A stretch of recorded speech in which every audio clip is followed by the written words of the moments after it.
welcome to Faith on the Water. Your host, the Riverdog Evangelist. Welcome to Faith on the Water.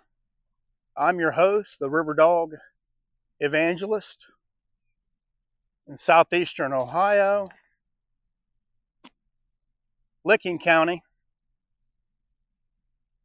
second week of October.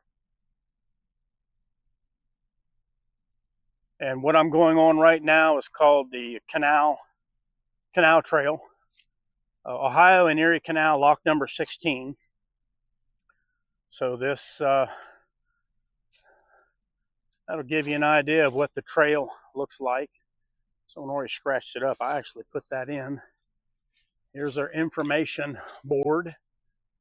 This is a nature preserve. And so what I'm going to do is walk along and make my way to Council Rock. This is almost 1,000-acre preserve. I think 12 miles of 12 miles of trails. If you've watched some of my previous podcasts, 2 or 3 or 4, I can't remember which, I paddled. The river's right over there, and I paddled down the river. So I thought I would go ahead and get on the trail, make my way to Council Rock, open up the Bible, see what it has to say to us about joy. And so that's the theme that I'm kind of focused on.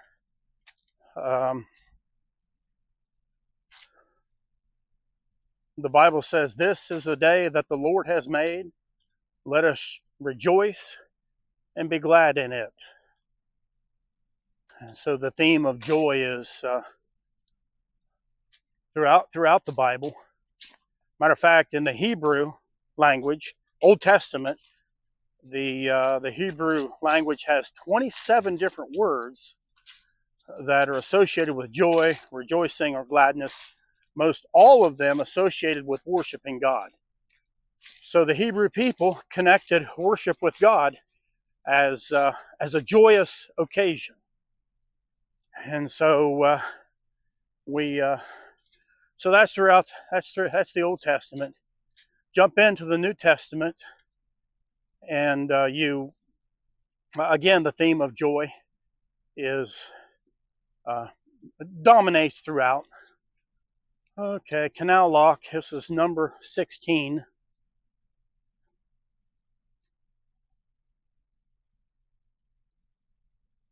And this is Black Hand Gorge State Nature Preserve. 1832, 1850s, Ohio Eerie Canal was a major transportation route in Ohio, connecting Lake Erie at Cleveland with the Ohio River at Portsmouth.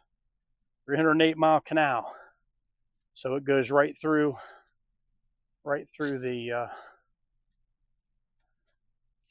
the canal. There we go. Gates are going, of course. Overgrown. I used to weed eat this. There used to be a dam right over there. So, hey, how you folks doing? Did you guys walk down there? Yeah. You continue on beyond that. Yeah, beyond that thing. You can Okay. just continue on, and then you can walk right. And then it comes out right down up there. I may as well do that then, huh? Yeah. Really fun down there. Yeah. Way down in the. Okay. In the lock thing, and then walk right through the lock, and then you continue on through, and it brings you right back up to the main trail. Thank you for the encouragement and the directions. Yeah. Take care, folks. God bless.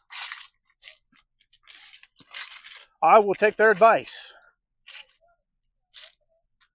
And it's dry then, no water in it?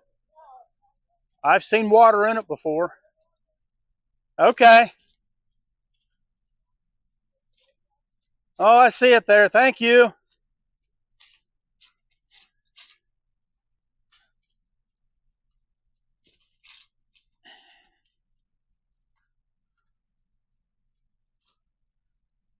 So here we go, walking through one of the hundreds Oh, wow. Isn't that neat? Recesses for the gates right there. Of course, it's only 18 feet wide, give or take. This was built, what you're looking at on my right and left, was built in the late 1820s, 1830.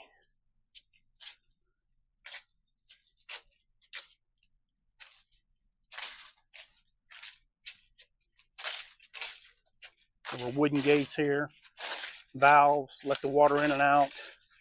This is part of the canal, or was. The dam was right back there. So this was full of water. Canal boat would come down, hauling goods either to Newark or from Newark, cutting across, getting to the Muskingum River, so that they could then go north or south on the Muskingum River up into Coshocton or south down to Marietta. So there's just a little bit of a lesson on geography.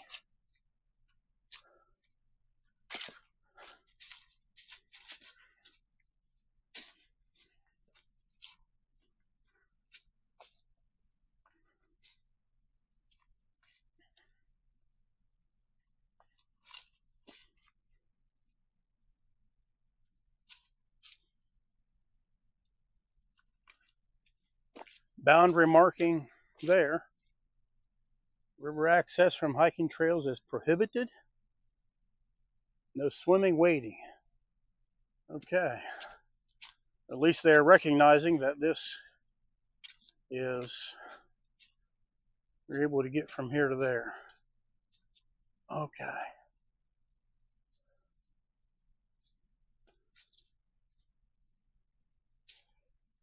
This is the day that the Lord has made. Let us rejoice and be glad in it. The Apostle Paul wrote in the book of Galatians, talked about the fruit of the Spirit. So use the analogy of fruit. Of course, the fruit in the Holy Land 2,000 years ago, it wouldn't be apples, pears, and peaches. Probably figs, olives, if that's a fruit. Maybe a few other things. But the whole idea of fruit is it's consumable, it's sweet, nourishing, sustains a person. And so what he says the fruit of the Spirit is, and then he rattles off love, joy, peace, patience, kindness, gentleness, faithfulness, self-control. I think I missed one. Look it up.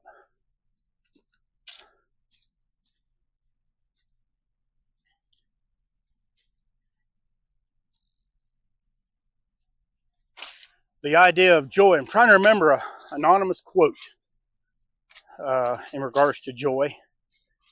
The book of Philippians, amazing book. The Apostle Paul wrote a letter to the church at Philippi. Major theme of the book of Philippians is joy, rejoicing, and gladness. He says, rejoice always in the Lord. Again, I say rejoice. So that's the Apostle Paul writing a letter to the church at Philippi. And his major theme is, now he's incarcerated in Rome, one of his prison letters. So he's encouraging people who are not incarcerated, but who are struggling, dealing, trying to process life in general. And he is telling them to rejoice in the Lord. So he wants them to focus on the Lord. And really, that is that's where real, true, deep, lasting, life-changing joy comes from. It comes from the Lord. Again, I'm trying to remember that quote. It'll come to me here in a minute. Canal was off to the left. You can see the dip right there. And what I'm on is old railroad bed, the interurban railroad bed. Saw it one time in 1900, 1905. The electric trains that went back and forth through here.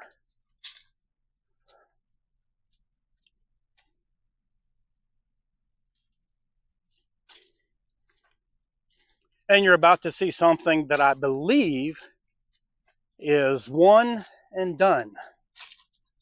This is the only place we believe that there's anything like this. Now, the interurban started in the 1890s here in Ohio, and the thinking was, of course, they were going from steam locomotion to this new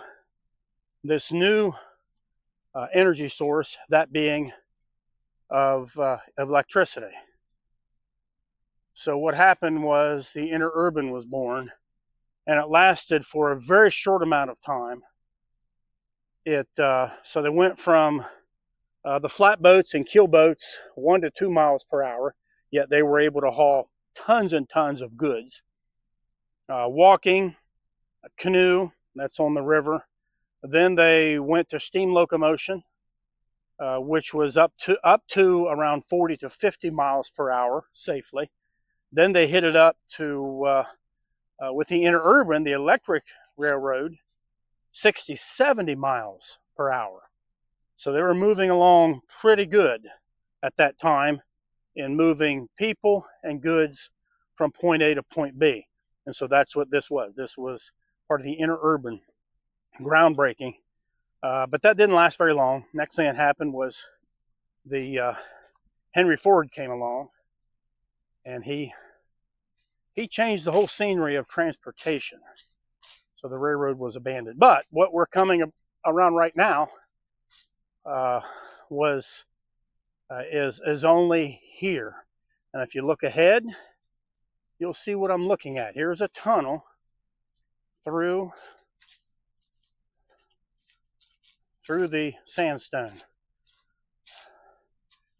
I'll go ahead and read. Beginning in the 1800s, this land was altered by the Ohio Eerie Canal, the Ohio Central Ohio Railroad, Ohio Electric Railroad, interurban, that were consecutively built through here and over the course of 2 centuries. Whether canal boat, steam-powered locomotive, or electric railway car, each mode of transportation left its mark, and other remnants are still visible today. So the red is the Ohio Electric Railway, interurban, Central Ohio. 1903 to 1929, the railway, what a short time, passed through here. One of the largest interurban electric railways in the world, right here in Licking, Muscatine County, connecting Cincinnati, Columbus, Dayton, Lima, Toledo. Trolleys offer an efficient way to move passengers to towns across Ohio. To lay tracks through the gorge back then, this 350-foot long tunnel had to be blasted through solid sandstone. This area above the tunnel soon had its own use as a popular picnic area, Picnic Rock, frequented by people from the neighboring towns. By the early 1930s, the tracks were removed to make way for a scenic automobile route, but then that was closed down eventually. So what we're going to do is walk through 350-foot long tunnel. And the interurban lasted such a short time. As a result, there was no need for them to do things like this. So this may well be the one and only interurban tunnel maybe in the world. Have no idea what this is going to look like on the camera. We'll wait and see.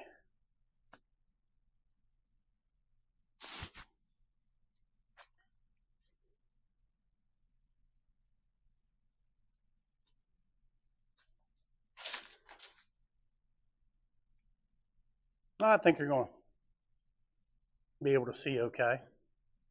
There's still things in the roof where the electric cable went through.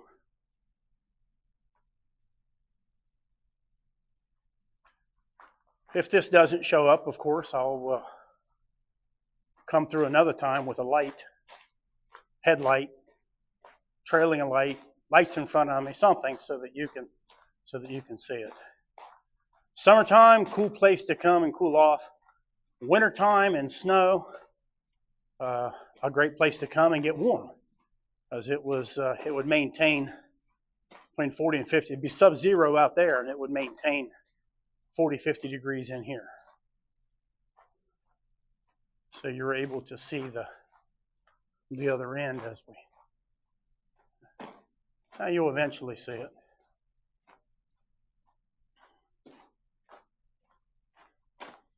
Now you're seeing the beginning and the end. Middle you didn't get to see it, but that's how long it takes to walk through.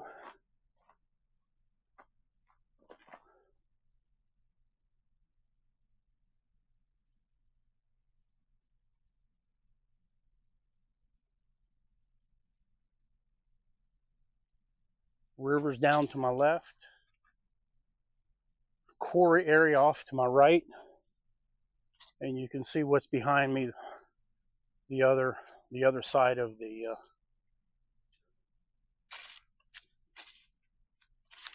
entrance, exit, whichever way you're going.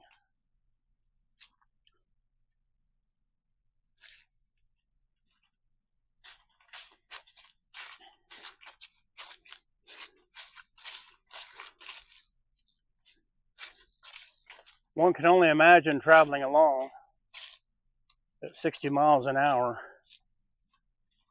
right through here. Back in 1905, 1906. I'm going to walk around this.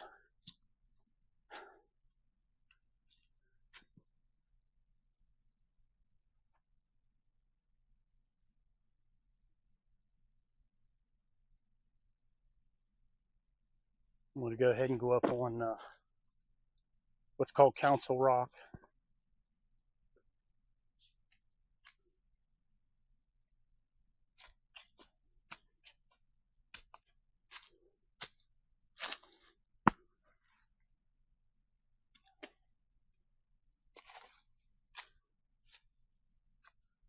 Part of trying to maintain mental stability in this world is really difficult.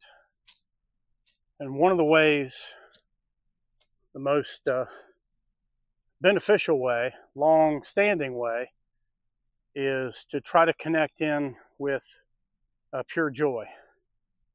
So it is possible, I'm going to paraphrase that quote, it is possible to have joy in the Lord that is lasting, but if you chase happiness, you may not find joy.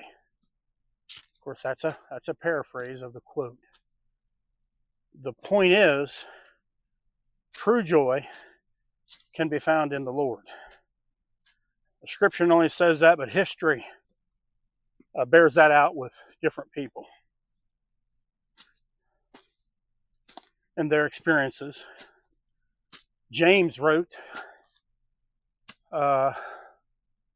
count it all joy, my brethren, or my friends, when you encounter various trials. Peter wrote, and he said, why are you surprised at the fiery tribulation that's come upon you? And both of those scriptures are connected with joy. That we can find joy even in tribulation, even in conflict. If we have a connection with God, then we can have a measure of joy, the kind of joy that this world cannot define. So what you're about to see, wow. This is Council Rock.